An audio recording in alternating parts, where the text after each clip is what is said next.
need to read them top to bottom, front to back, and understand every bit of it. If you don't understand it, ask your broker, ask somebody to explain part of it to you, because your job is to understand what it means so that when your clients have questions, you can answer them. So you want to make sure that you know exactly what all of these forms say. Welcome back to Build Your Business with Brittany, the real estate agent training series where we turn hustle into closings and knowledge into confidence. I'm Brittany Handura, real estate agent, coach, and investor, and I'm here to make real estate easy for you. I want to help you build a business you love and a life you're proud of.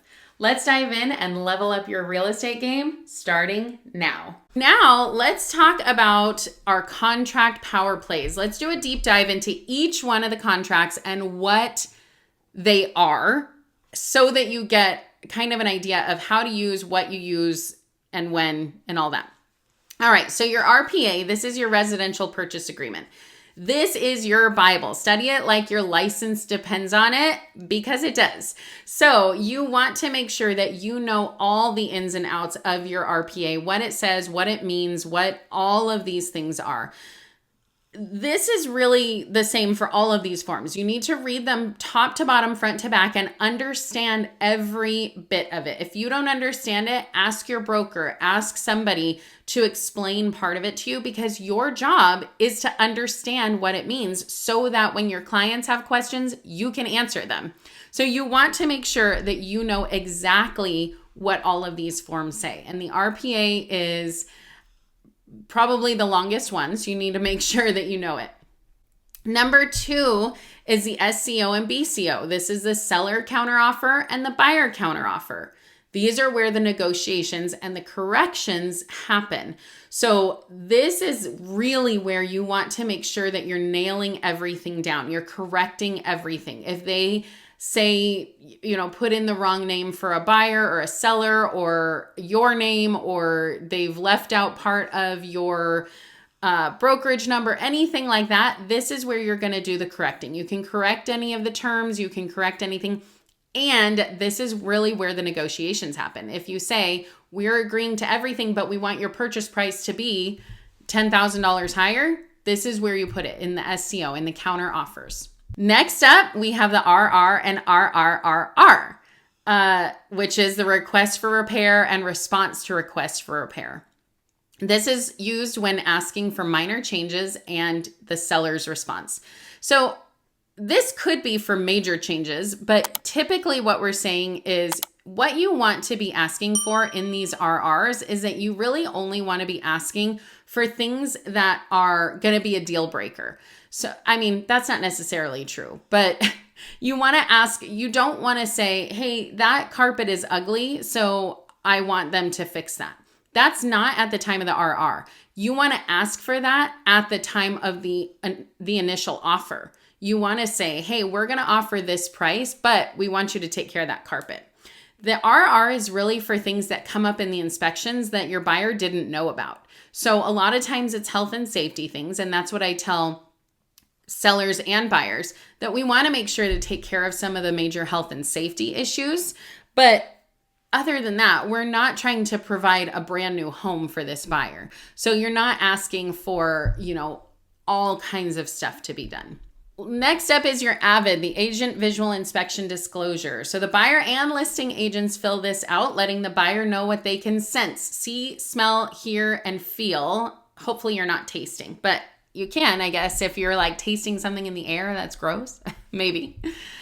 Then we have the CR, the contingency removal. No, they don't expire. You remove them. Don't forget about your timelines. So your contingencies do not expire. This was another thing that I was confused about when I was a new agent.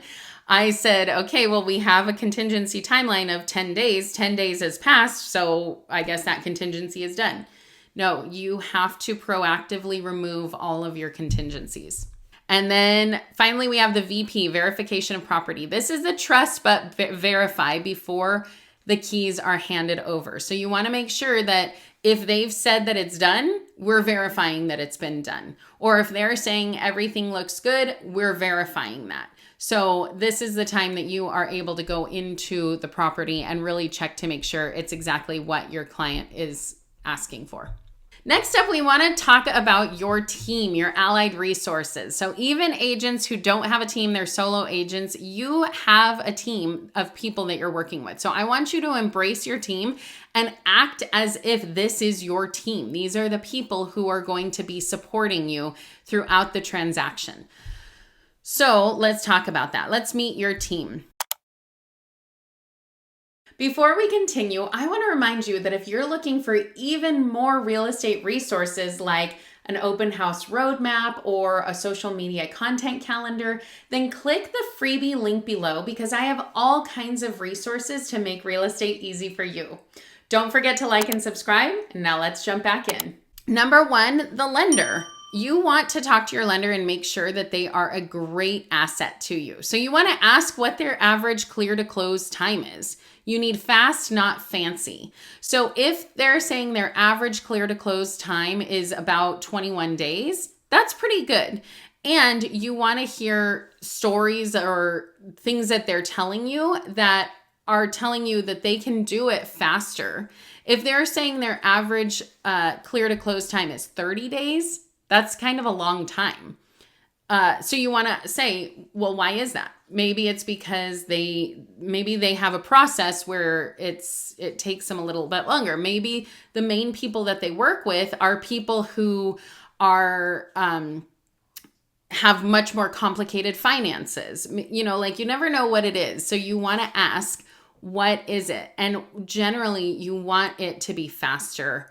And you know, sometimes you have lenders who are like, I do everything by hand. And so that's why it takes a long time. You don't need that. You want fast. There are so many programs and softwares out there that nothing needs to be done by hand anymore. When we're talking about finances, it shouldn't be done by hand. We want it done by these programs and we want to make sure that they're fast, not fancy. Number two, your TC. This is your lifeline. Train them right and then trust them. Your TC should be somebody that you do not have to micromanage. You want to make sure that they are doing their job to the best of their abilities every single time. It should be consistent. It should be timely. It should be extremely communicative. And if not, maybe you look for another TC. So you want to, and I know you're telling me, Brittany, how do I train them? I don't have any idea what their job is even supposed to be. Shouldn't they be training me? But the reality is that you should look for somebody who complements you and your style. So, you know, for me, I'm kind of like, you know, a little techie. I appreciate that. And so I was working with a TC who never would input anything into my calendar. And so when I went to my next TC, that was one of the major things I said is I want things in my calendar because otherwise I'm not looking at all your programs. I don't want an email being sent to me saying, hey, this is what, you know, like, oh, your contingency expired yesterday. I want it in my calendar.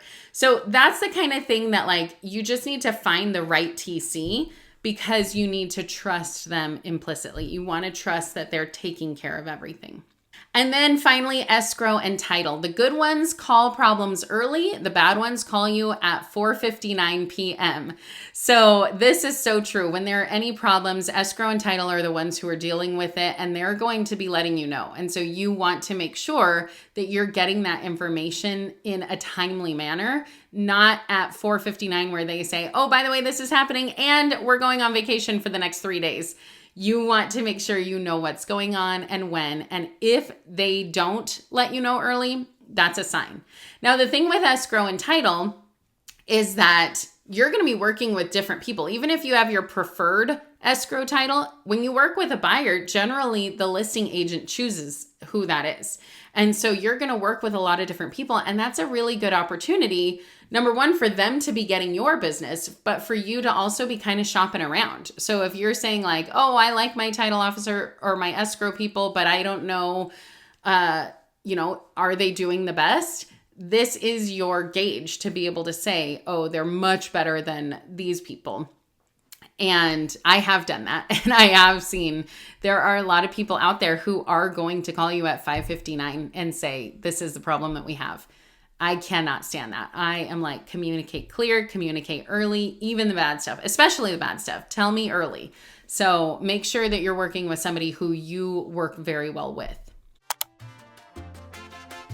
I hope that helped. And don't forget, we're here live every Tuesday at 9:30 a.m. Pacific Standard Time. Join me live to get your questions answered in real time by registering at the link in the description below. Let's keep building, growing, and closing those deals. And don't forget to like and subscribe and share this with another agent who needs this. You've got this, and I've got you. And I'll see you in the next video.